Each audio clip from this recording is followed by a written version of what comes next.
then looking to make sure that they eat breakfast. So we have so many busy kids. If they're training early, they don't want to eat before they train. Then they find that they're basically in energy deficit. Then maybe they're rushing to school and suddenly it all runs away with them. And by the time they've maybe got to their evening meal, we'll have children who are playing 3 and 4 units of sport a day who've probably eaten once.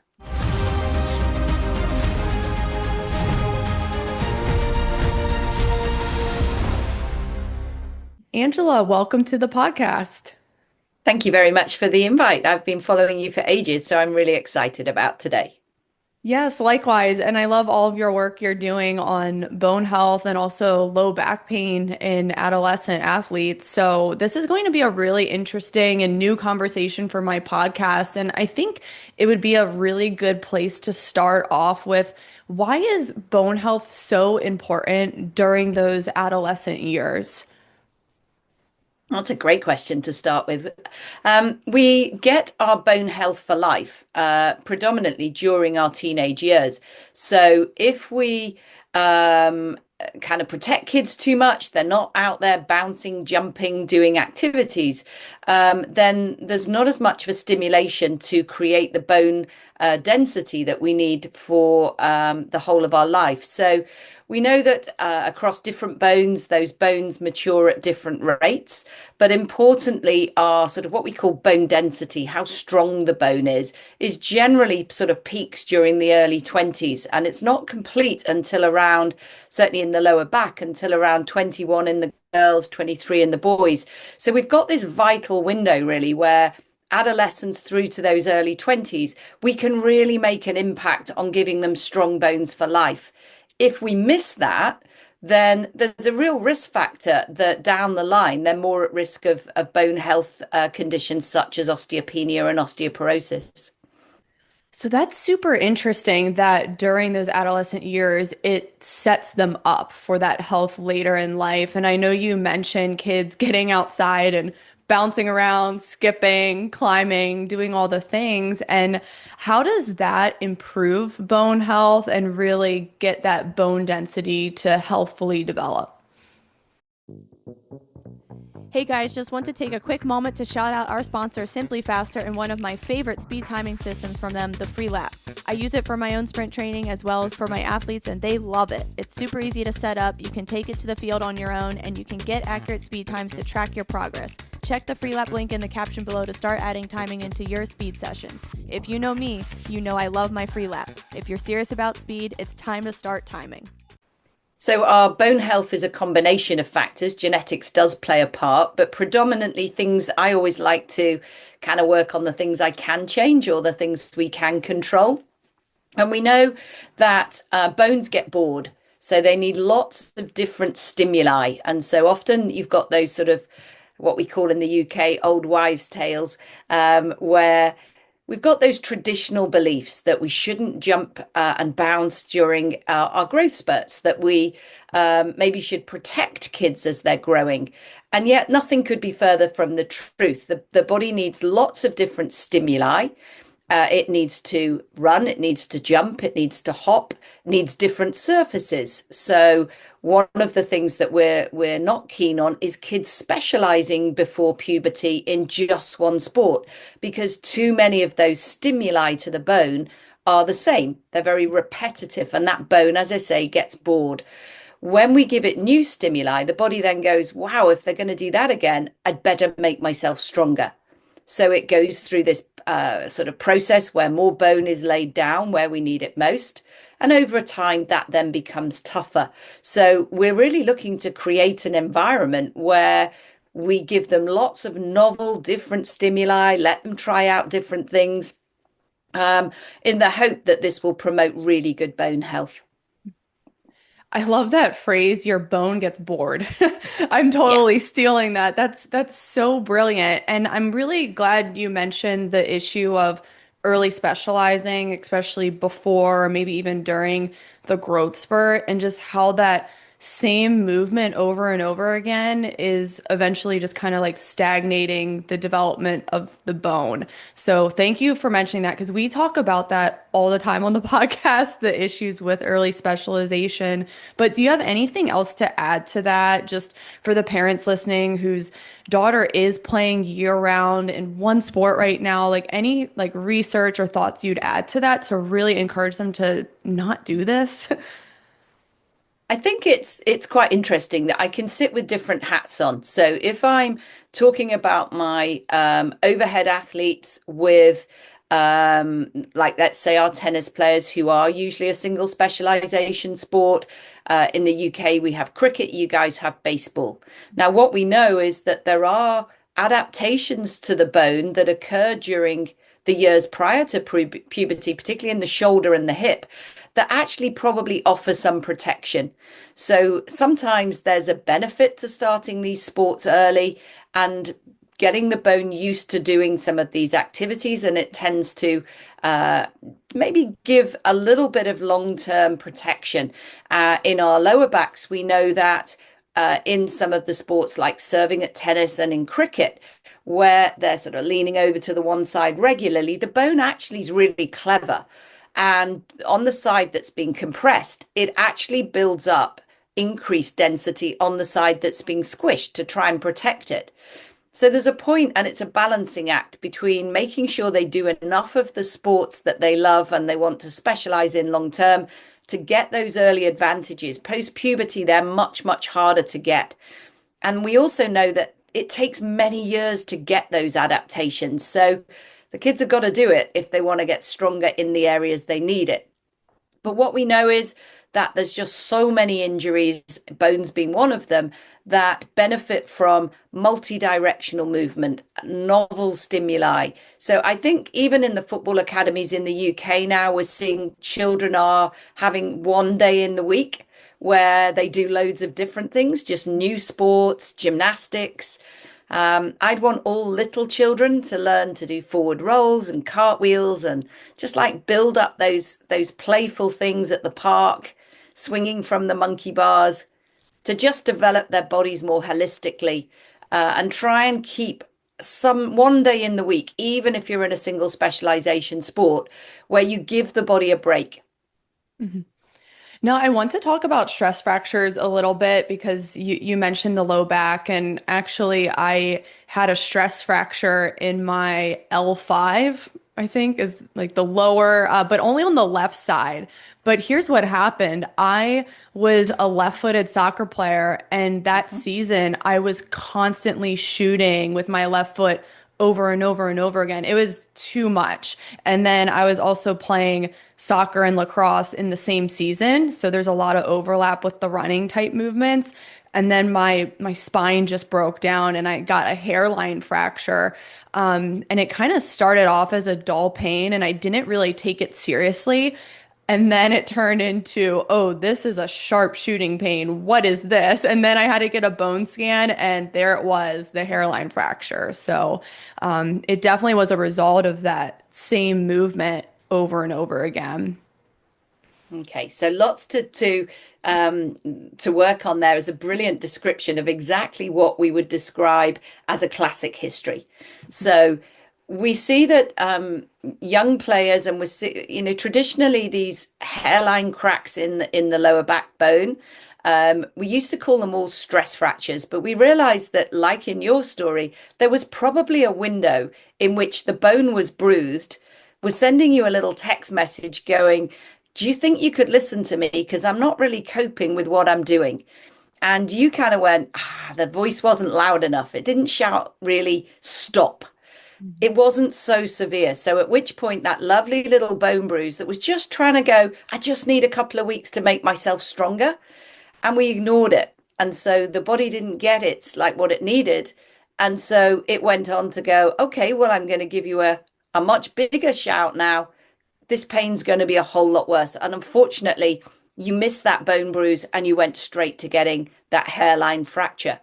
So I think what we need to do is really educate the parents, the coaches, the school PE teachers, and the kids to go, one injury that we want to hear about right on day one. however mild, however small that text message seems from your lower back, it is something that isn't necessarily serious. But if we only had listened in that first week, a couple of weeks later, your bone would have gone, okay, she wants to do this again. Let's put some more bone down where we need it. Let's give it a couple of weeks to toughen up and then gradually let her go back to sport over the next few weeks. Done. You'd have adapted to that extra kicking, that extra running, and gone, I'm okay. But what happens is it's not severe pain in the beginning. It's just a mild background ache. Sometimes it just feels like a heaviness, stiffness. We get muscle spasm, but then none of them severe enough to stop the child playing. So usually when the likes of me get hold of them, they've already developed maybe pain on the other side or potentially an injury that now is probably season ending. These things aren't career ending. All the kids with a stress fracture will get back to sport. I don't think I've yet had one that doesn't. So it's important to understand that they're not serious, but they're really inconvenient. And so they will probably take kids out for anything between 4 and 6 months, depending on the grade of the injury. So my primary message is, let's break down what you said, is the pain came in your kicking side because you'd done a lot of activity that you hadn't trained for. So in our baseball players or tennis players, what we're going to see is that right-sided tennis, right-sided throwing, they almost always get the pain on the other side, the left-sided low back pain. What we then have is that we're not sure. I've been looking at some work with the FA, looking to say, well, is it in the kicking leg, as in the swinging the leg back into that arched position, or is it actually because we pivot through our stance leg a lot more and cause a lot of rotation? And we don't know the answer to that yet, and it may be different between boys and girls. So fundamentally, you get this low back pain from an activity that either you've done more of, you've not trained for, and sometimes what we need to think about, and we can touch on this in a minute, is sometimes it's a drop in your capacity. Maybe at that time you were growing, maybe you weren't sleeping as well, maybe you weren't eating enough. So a combination of factors. But importantly here, what we've got is you did more than your body was capable of achieving at that time. And so the body then starts to break down and we get this bone bruising, which if left unchecked, will go into a stress fracture.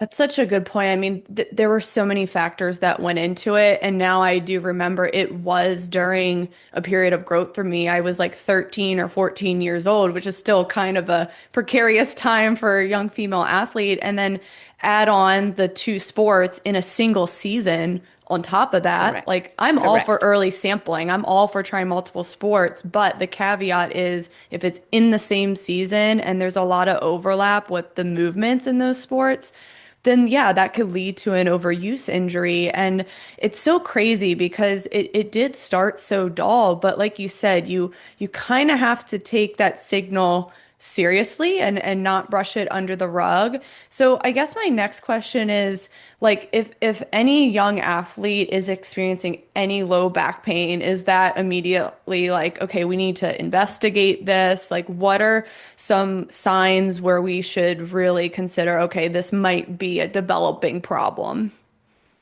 Okay, it's a great question. So I start on a premise that any child under the age of 23, girls maybe under the age of 21, when we know that area of that lower back has now become more adult-like.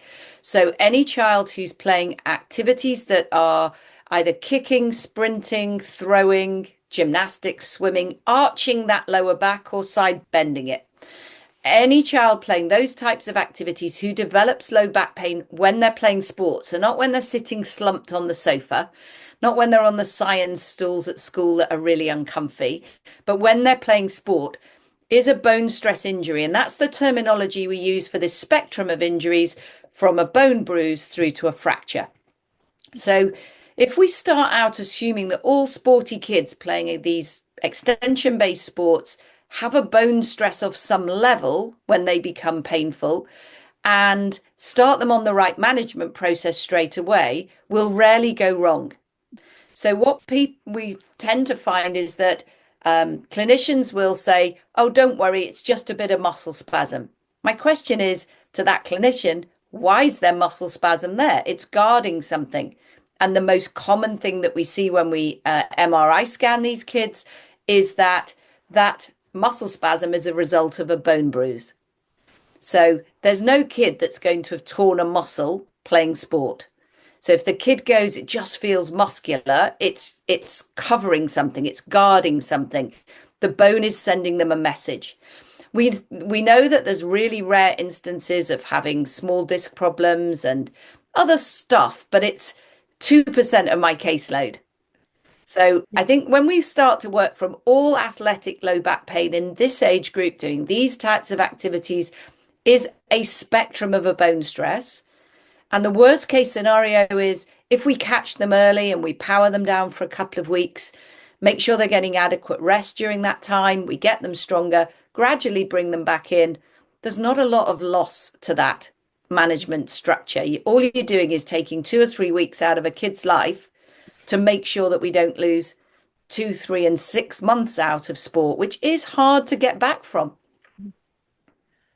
Man, I wish I had done that because it turned into 6 months off for me. Yeah. And I think it was a little bit before my college recruiting time, which thankfully I was able to come back. I came back stronger than ever, which we'll talk about. We'll talk about treatment Yep. soon. Came back stronger than ever, and I was ready for recruiting. But it is season ending, and it can be a long time if you don't take it seriously. And I think, like you said, with low back pain in this population, it's not normal, but it's common. No.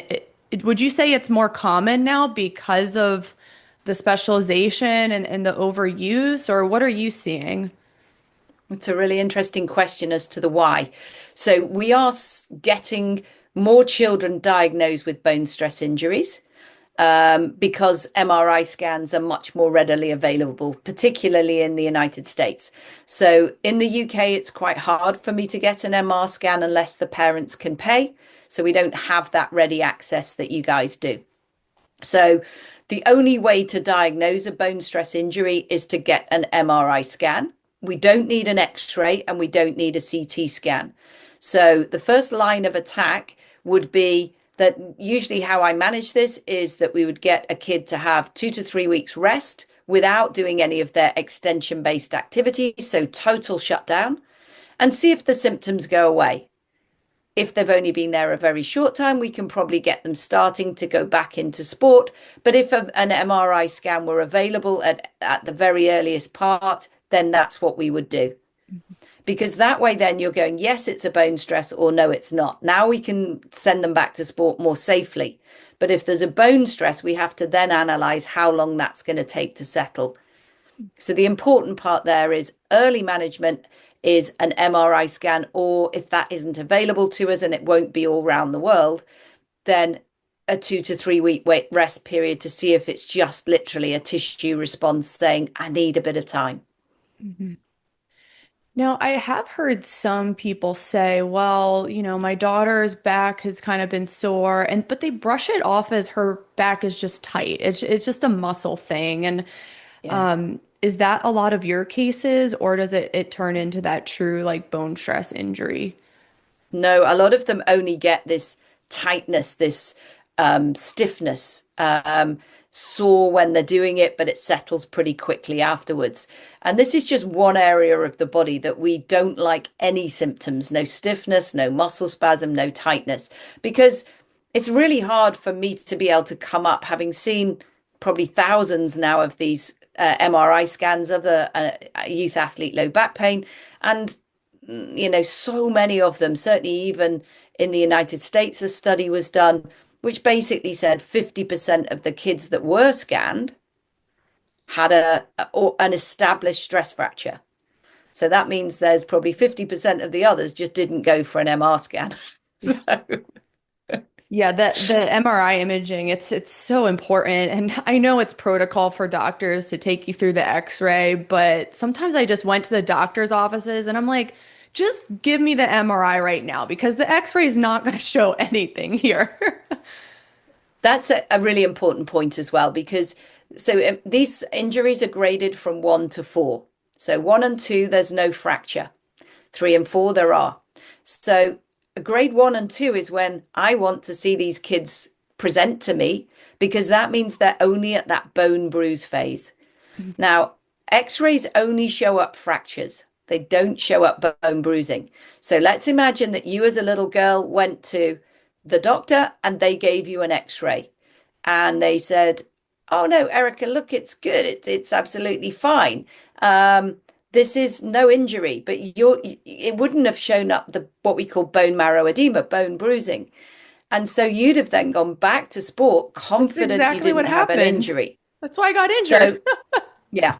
And so this is dangerous. Like, this is for me one of the reasons why I love doing these podcasts and getting to speak to parents to go, please don't even go for an x-ray, because fundamentally the doctor will tell you there is no injury. The child will then go, I want to go back to sport. But it doesn't mean there's no injury. It just means that the injury that we're dealing with most commonly here doesn't show up on x-ray until it's at such an advanced point that you're going to miss the whole season. Gosh, no. So an x-ray's scary, eh? Yeah, it's not the right management. And that's what exactly happened to me. I went in, I said I was having pain in my low back. I got the x-ray and they're like, you're fine. So what did I do? I kept playing. I was like, I'm good to go. Played for another month. And then that's when it progressed and got worse. And then I went back. I had to get a second opinion with like a spine specialist. And he was like, we need to get you deeper imaging here. And then there it was. Yeah. So when probably in the UK, maybe 10, 15 years ago, we then went to CT scanning. But they have quite a big radiation risk to children. And again, we are now getting good MRI scanners with certain sets of sequences when they do that procedure that give us CT-like imaging. So we don't need to subject the child to radiation risks with CTs. So MRI is our gold standard. And sadly, for like a physiotherapist like me, there isn't just a magic test I can do in clinic. So I have to take this really good history like you gave us of this progressive, it's getting worse, it's when I do kicking and running. And we can pretty much second guess and go, it's a classic history. This is going to be a bone stress. But there isn't then a magic test that I can do like we have in some of the other injuries that goes, yep, it absolutely is. We have to have that scan to be sure. And if we can't get a scan, we just manage them as though that is the injury.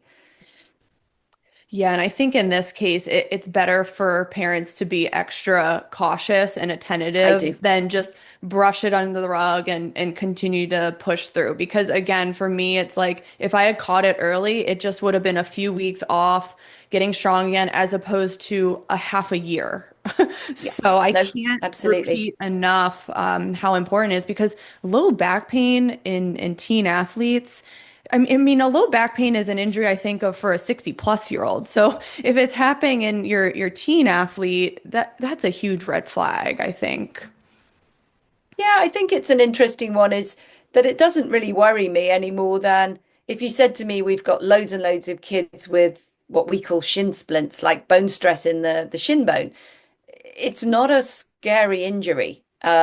It's an inconvenient injury and it needs managing properly, but it's the same injury, this, in the lower back. It's just we kind of get a little bit more antsy when we start talking about hairline fractures in the spine, but it's no different to the exact same injury as a bone stress response in the shin bone. So I think it's important not to demonize these, not to make people worried about them. They do heal if we get the right management. People do get back to sport after them. And you were saying, are they getting more common? Well, I think it's because we're imaging more kids, we're seeing more of them. So I don't actually think the numbers, if we took your whole football team, soccer team, when you were a kid, and we took my tennis and hockey team, then I think we'd all be looking and going, yeah, there were probably kids with low back pain, but there wasn't a medium then to recognize them. Now that hopefully, the kind of work I'm doing with kids back to sport is highlighting this awareness and saying, no, kids shouldn't have low back pain when they play sport. That's wrong. It's not just muscles that are tight. This is an injury that if we got it early, we'd treat it well and they would be basically good to go in a few weeks. Let's talk about treatment now. And I Yeah. think, there's a lot of pieces that go into this, but maybe let's talk about, okay, they take those few weeks off from their primary sport. What should they be doing and building? I think we may need to manage it slightly in two sections. So let's go with the kid has had an MR scan and we know that we've got a bone stress injury there. So if we know that that's the definite injury, then we're going to basically power them down. Initially, I usually say for 2 weeks, and then they can start to go on things like a static bike. So we don't have too much of a worry about them being in what we call flexion sports, bent over sports. So we usually let them go on to a static bike then for fitness. They'll then start a program of doing like some abdominal work, some glutes work.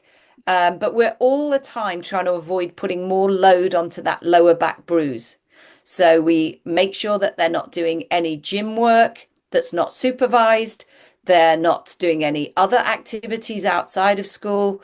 So it's really a case of managing expectations. So in that first 8 to 10 weeks, the bone needs time to heal if there's an established injury there. And so it's a progressive sort of rehabilitation progress.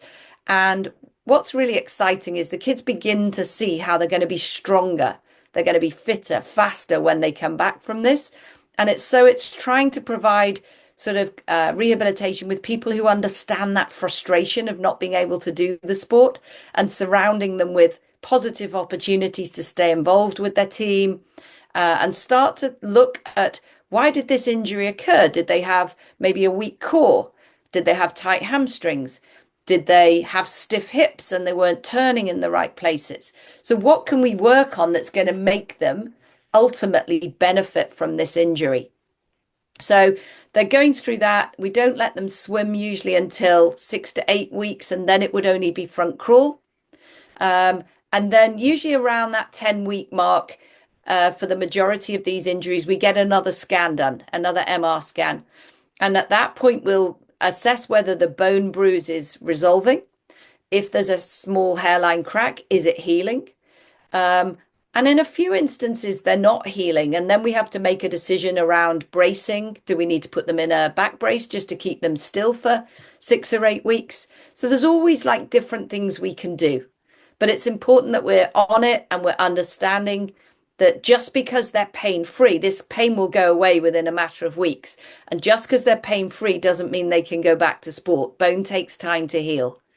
So we're working through strength. We get the repeat imaging done. And then the kid will go, great, the scan is clear. And I'll go, okay. And now it's going to take double that time to get you back to sport. Because what we forget in young girls is that they're all getting fitter. They're all getting stronger when they're not injured. So the teammates are all basically even stronger and even fitter than when this poor kid got injured. So we're always playing catch up and chase. So usually takes 8 to 10 weeks to get them to bone healing. They'll be pain free, but it still takes another 8 odd weeks to get them back to match fit and being able to, just do any sports they want. It can even take up to 6 months if it's quite an advanced injury. I think that return to sport after they're cleared, they have the green light on the imaging. It's so important to repeat that there has to still be that gradual build back to playing, and not playing the full game right away or the full first half and maybe just a few minutes at a time and slowly build on that to build that capacity, like you said earlier. So yeah, that's super important. And then for the strengthening, I like that you just talked about just the holistic approach, because I think with low back pain, a lot of people think it's just, well, I need to strengthen the back muscles, but it's everything. Like you said, it's the hamstrings, the glutes, the entirety that is the core. And I think when I went through my injury, when I was seeing my physio, I just had a new appreciation for not doing sit-ups anymore and doing more core stabilization exercises, like different plank variations. And I am so anti sit-ups now, especially high volume. And I think that's really important for kids with low back pain. It's having the correct exercise selection for those core strengthening exercises. I think also you've hit lots of really good points there. So the correct exercises is really important. Does it replicate the shapes and the positions that they get into when they're playing that sport? So if we took a sit up, I don't know of too many times that a tennis player is going to do a crunch. So we Exactly. want them to have like a lovely straight spine that's able to get the shoulder nice and long and high above the head. That hardly fits with getting really shortened in through the front of the body. So we need to kind of go, but a rower, they might need to have really good sit-up muscles. So it's trying to look and go, we must make sure that we don't just pick globalized YouTube videos that have got core exercises. Is it relevant to the sport I play? Then is my body capable of doing that? So we might have somebody who's got a very archy lower back who needs something very different to a person who's got a very flat back. Neither one's good nor bad, or it's just them. So individualized approaches by people who understand children and their development process. We know that, if we took a standard 13-year-old, some would still have the body of a 10-year-old, yet some would be as mature as a 16-year-old. The body doesn't all develop at the same speed. So we've got to make sure that our exercise prescription is suitable to the child and the sport that they play.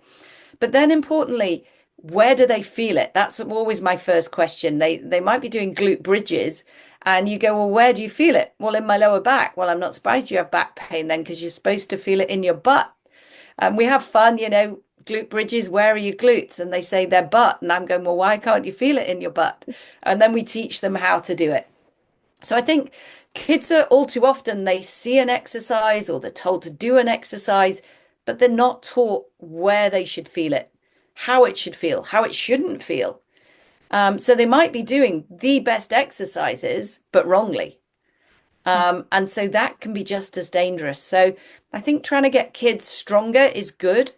But also we need to make sure, I think one of the things we haven't perhaps touched on is how to increase the kids' capacity themselves. So in my opinion, all of the childhood injuries from bone stresses through to Osgoods and severs and all the other stuff we see is a mismatch between their current capacity. They've exceeded their current capacity either by doing too much or by their current capacity dropping.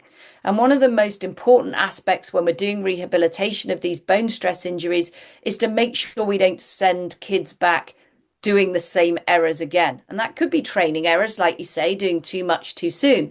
But more importantly, it could be down to they're not eating enough for what they do. So if we don't eat enough for what we do, we fuel on empty.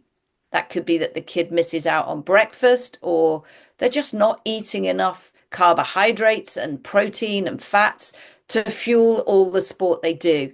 And what happens in this instance is if the body sort of recognizes that it's a bit depleted, it slows down that bone building process that we talked about.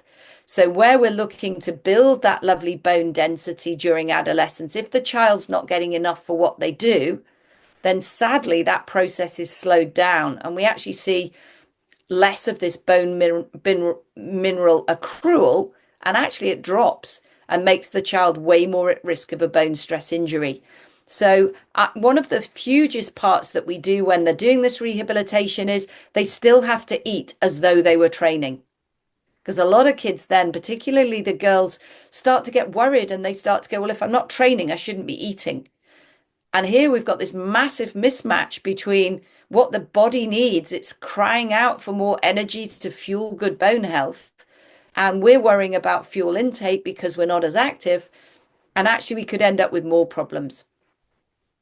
Thank you so much for preaching this because it's so important for athletes to have that energy availability for their bone development. And I know you talked about just getting enough calories, getting all the macronutrients, any other key micronutrients. I know we talk about calcium a lot for bone health, but I know there's a lot of other ones. So why don't you get into them? For sure. So we know that also kids who have low iron availability, is a bone stress risk factor. So thinking about children, particularly the girls who maybe have heavy periods.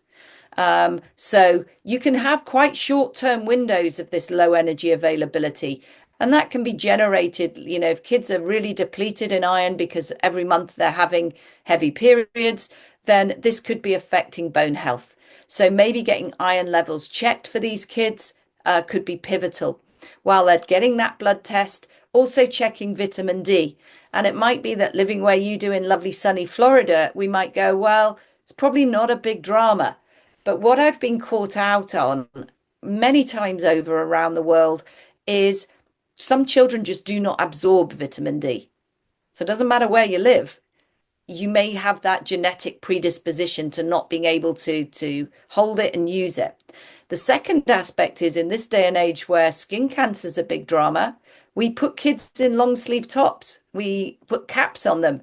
We slather them in Factor 50 sun cream, and rightly so. But that does mean that we're not getting the same exposure to vitamin D that perhaps we once were. And importantly, in certain areas of the world, sunny Manchester, you don't really hear too often. And so around where I live, we have this real problem with vitamin D levels. And most of the kids would probably need a supplement. Thank you for making that point because I know a lot of people who live in sunny places who are still deficient in vitamin D and they're like, what the Yeah. heck? But a lot of them might be spending time inside too much, whether it's in school for the kids or at your workplace. So the importance of supplementation and leaning into that is really key. Now, is there like an optimal level of vitamin D in the blood where parents can look at for their athlete? Okay, we're good to go. And then what's a very low deficient level where they should start to supplement? So it varies. So if you take like our NHS blood level, they would say that a level of 50 is appropriate. If we look at the Endocrine Society, where they may be looking at people who've got hormonal abnormalities, then they would be saying 75 to 100. And our England Institute for Sport, who are kind of looking at our elite athletes, would be talking more about getting up towards that 100 mark as well. And then the danger becomes, what do we supplement? So if we're then supplementing these kids who've got a bone stress, we'd want a daily higher dose for a period of at least 12 weeks. So while we're treating the bone stress, much, much higher doses. But what there's some interesting work coming out is if we take too high a dose, it may blunt the body's ability to process it in the way it should. So if we constantly supplement with very high doses, it might not be as good as we once thought. And this is changing. So I'm not in a position to guide exact doses. Maturation varies so much between certain kids of certain ages. But I think what we need to be aware of is if the kid is certainly below a blood level of 50, we should be supplementing. And then I would be also asking a family doctor to advise on what dosage is appropriate for this particular child. So I think that's pretty important to consider. Yeah. Now, what about foods that really help to build the bone during this time? Love that question. A lot of people get preoccupied with protein, but there's not a huge role of protein within bone health. Carbohydrates are bone's best friends. So a lot of people worry these days that we have carbs are bad for us and carbs are, going to make us put on weight and all these sorts of old-fashioned beliefs. But carbs are energy and our bones love carbohydrates. So we want to make sure that children have a balanced diet. More importantly, that they are almost thinking, if I said to you, how many times a day do you eat? You'd probably say to me, kind of 3 times a day plus an odd snack. And that would be what we'd do if we weren't exercising.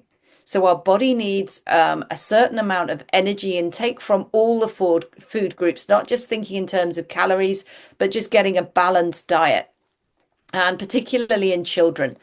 And so what we've got to think about is most of us need 3 meals a day just to meet our body's health requirements, like just to keep our heart going, our lungs going, our brain going.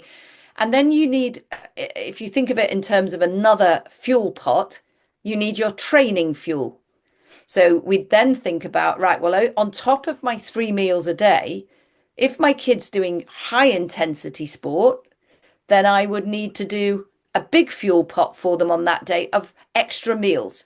So before and after training, if they're doing 2 units of training a day, before and after both sets of training.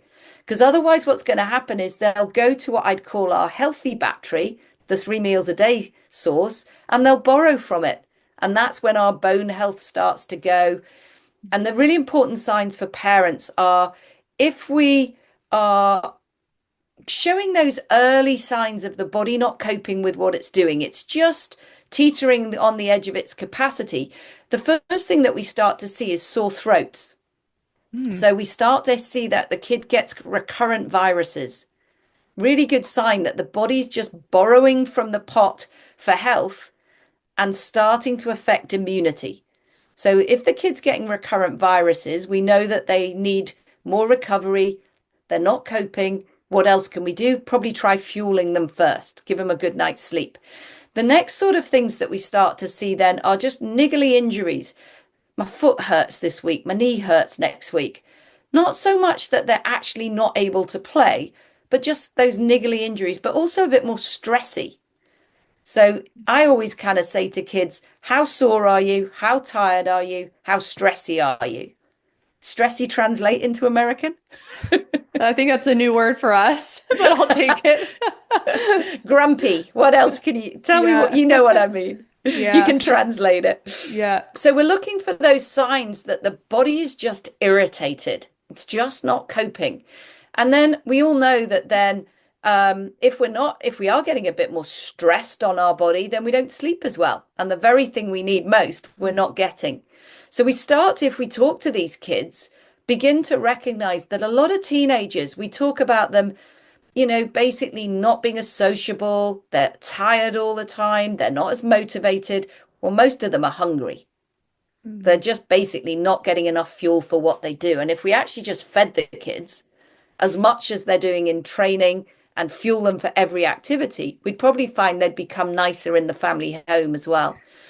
So if that goes on and on a little bit more, we begin to see that periods in the girls then become irregular.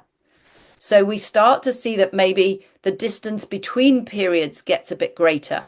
And if the child gets to a point where they're not having 9 periods in every 12 months, then they are at real risk of a bone stress injury. There's other gynecology reasons why that might happen, but the most common one would be low energy availability. So effectively what we're then saying is these kids have got to know about these signs. Parents have got to know about these signs. These podcasts you do are phenomenal for raising awareness in terms of saying to parents, if these signs and symptoms come, you need to go and get some blood tests. We need to understand what's going on. That was so insightful because I think with the first signs of this, like you said, the frequent sicknesses and viruses, I think some parents just brush it off as, well, kids get sick all the time, and then they ignore it. And then when they're always sore or kind of banged up from their sport, they also ignore it because they're like, well, it's just sports. But if it's chronic, yes, that's definitely a red flag. And then the periods with the girls, that's definitely a big one. I think that's a very glaring one for a lot of people. But yeah, the sicknesses and the soreness is really good because those are tend to be the ones that people just ignore. So I really appreciate you getting into that. Now, is there anything else you would add to just the signs or how parents can take action with all this just to make sure that their daughter's bone health is just on the right track for these years? Yeah, absolutely. So I think what we should be sort of focusing it on is making sure that their capacity, think of it like a phone battery, is how I often describe it to the children.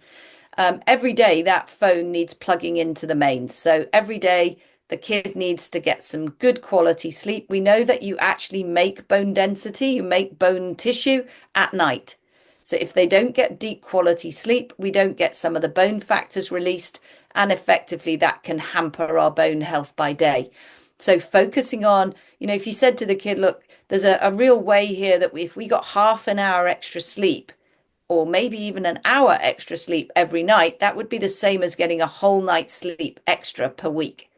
and that would increase your bone density, but it would also increase your performance. So trying to work with the kids to get that little bit of better sleep quality as well as sleep quantity.